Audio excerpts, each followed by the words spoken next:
இங்கு விஜய் ஆட்சி நடந்து கொண்டிருக்குதா இல்லாட்டி கர்நாடகா தெலுங்கர்களின் விஜயநகர ஆட்சி நடந்து கொண்டிருக்குதா என்று சொல்லி கொஞ்சம் சந்தேகமா இருக்குது. இந்த தெலுங்கரான வெங்கட் கே ನಾರಾಯಣனுக்கும் தமிழ்நாட்டுக்கும் என்ன சம்பந்தம் ಆಗಿದೀವಿ. ನಮ್ಮ ಹತ್ರ ಏನೇನಿದೆ ಇದಕ್ಕೆಲ್ಲ ಬೆಂಗಳೂರು ಕಾರಣ. ಇದು ನಮ್ದು ಕರ್ಮಭೂಮಿ. வெங்கட் கே நாராயணன் வெறும் ஜனநாயக படத்தின் ப்ரொடியூசர் மட்டுமில்லை, அவர் பல ஆயிரம் கோடிகளை கையாளும் கேவிஎம் ப்ராப்பர்ட்டிஸின் நிறுவனத்தோட ஃபவுண்டர் அண்ட் சிஇஓ. அது மட்டும் இல்லாமல் பிரஸ்டீஜ் குரூப்பின் முன்னாள் சிஇஓவாகவும் இருந்திருக்கிறார். இந்திய ரியல் எஸ்டேட் துறையை தன் பக்கம் திருப்பி பல மக்களுடைய ப்ராப்பர்ட்டிஸ்களை தன்வகப்படுத்தி பல மில்லியன் டாலர்ஸ்களை சம்பாதித்த ஒரு மிகப்பெரிய ரியல் எஸ்டேட் ஜாயண்ட் அவர். வெங்கட் கே நாராயணன் தமிழர்களின் நிலத்தை எப்படி போறார் என்பதை இந்த வீடியோவில் நாங்கள் முழுமையாக பார்க்க போறோம். உலகத்தில் வாழும் அனைத்து தமிழர்களுக்கும் வணக்கம். நான் தான் உங்கள் ஆதித்தன். நீங்கள் பார்த்து கொண்டிருப்பது தமிழ் நேட்டிவ்.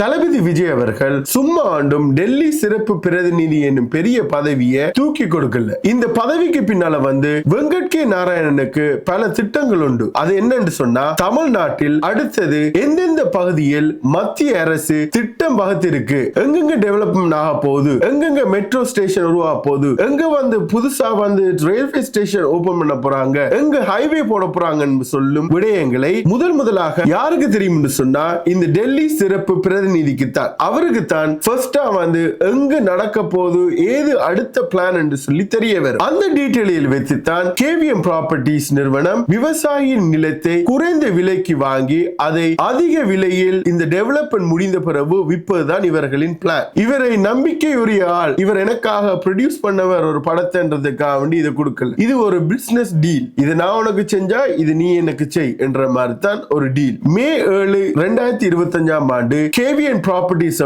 அவங்க ஆபீஷியலா லான்ச் பண்றாங்க. அந்த லான்ச் பண்ண ஈவென்ட்ல தான் இவங்க ஒரு அறிக்கையை விடுறாங்க. அந்த அறிக்கை என்ன சொல்லுதுன்னு பார்த்தா, Venkat K Narayanan unveil KVM properties to revolutionize land aggregation in India. இங்கு கூறும் land aggregation என்றால் என்ன? பல சிறு நிலங்களை வாங்கி அவற்றை ஒரு பெரிய நிலமாக்குவதுதான் இந்த பிளான். உதாரணமாக சென்னை எடுத்துக்கொள்வோம். விவசாயி A 2 ஏக்கர் லேண்ட் அவருக்கு சொந்தம், விவசாயி B 1 ஏக்கர் லேண்ட் சொந்தம், இன்னொரு குடும்பத்திலிருந்து 3 ஏக்கர் லேண்ட வாங்குற, மற்ற ஒரு உறுப்பினரிலிருந்து 4 ஏக்கர் வாங்குறாங்க. மொத்தமா இவங்கிட்ட இருக்கிறது இப்ப 10 ஏக்கர். அந்த 10 ஏக்கர்ல apartments, IT parks, shopping malls, industry warehouses, private town houses, airport, logistic centre என்று சொல்லி பல விஷயங்களை இவங்க பில்ட் பண்றதான் இவங்களோட பிளான். அப்ப சின்ன சின்ன லேண்டுகளை வாங்கி அதை ஒன்றாக்கி எப்படியாவது அதை ஒரு பல மடங்கு மில்லியனுக்கு லாபமாக விற்கிறதான் இவங்களோட பிளான். இந்த தெலுங்கரின் வெங்கட் கே நாராயணின் கேவிஎம் ப்ராப்பர்ட்டிஸின் அபவுட் அஸை பற்றி பார்ப்போம். இவர கம்பெனியில என்ன சொல்லியிருக்காங்கன்னு சொல்லி பார்ப்போம். எல்லாத்தையும் ஸ்கிப் பண்ணி கடைசியில போனா, KVM properties will focus on high demand cities like Bangalore, Mumbai, Pune and Chennai. இவங்களுடைய end goal என்னன்னு சொன்னா, replicate Bangalore model in Mumbai, Pune and Chennai. TVK parliament உறுப்பினரான தான் செஞ்சிட்டு இருக்காரு. அவர் ஆந்திராவை சேர்ந்த நபர். அவர் இன்னொன்னு ஒரு விஷயம் என்னன்னா, டெல்லி பிரதிநிதி. அவர் எந்த முடிவுகளையும் பெரிய முடிவுகள் அவர் இன்னைக்கு பெரிய அப்ரூவல் கொடுக்க போறாரா இல்ல பெரிய முடிவுகள் எடுக்க போறாரா?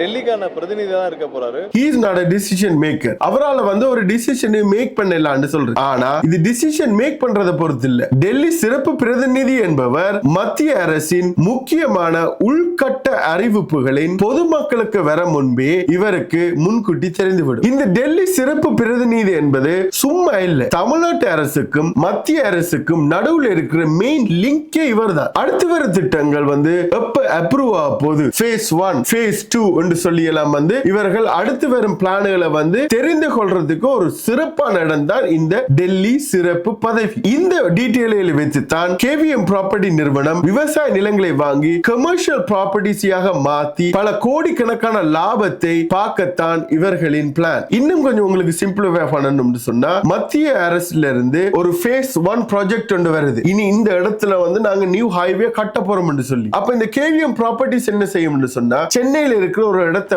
வாங்கும். அது அந்த விவசாய நிலத்தை 20 லட்சத்துக்கு ஒரு ஏக்கர் படி வாங்குவாங்க. அந்த 20 லட்சத்துக்கு வாங்கின ப்ராப்பர்ட்டியை highway, metro expansion, airport, industry corridors எல்லாம் வந்த பிறகு அந்த ப்ராப்பர்ட்டியோட வேல்யூ வந்து இப்ப 1 கோடி பெர் ஏக்கருக்கு வரும். 20 லட்சத்துக்கு வாங்கினவர் 2 கோடிக்கு விற்பேன். அப்ப இதுதான் இந்த KVM ப்ராப்பர்ட்டிஸின் பிளான். தமிழராகிய நாங்கள் ஏன் ஏமாளியாக இருக்க வேணும்? நாங்க எப்பவும் தமிழ்நாட்டை காப்பது தமிழர்களின் பொறுப்பு. இது மட்டும்தான் நமக்கு இருக்கு. நமக்கு சொந்த நிலைமை இதுதான். அவங்க கொஞ்சம் கொஞ்சமா வாங்கி வாங்கி வாங்கி வாங்கி தெலுங்கர்கள் எப்படியாவது அதை மிக்கத்தான் பாப்பாங்க. இதாலதானோ விஜய் வந்து விவசாயிகளின் கடனை வந்து ரத்து பண்ணலையோ? அப்பதான் இந்த KVM ப்ராப்பர்ட்டிஸ் மாதிரியாக்கள் வந்து விவசாயிகள் நிலத்தை வாங்க போறாங்களோ என்ற ஒரு சந்தேகமா இருக்கு. தமிழ்நாட்டு தமிழ் மக்களே மிகவும் அவதானமா இருங்க. நம்ம நாடு இது. இந்த நாட்டை கூறு போட்டு வித்துறாங்க. இலக்கு ஒன்றுதான், இனத்தின் விடுதலை.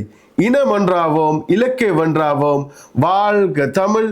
நன்றி, வணக்கம்.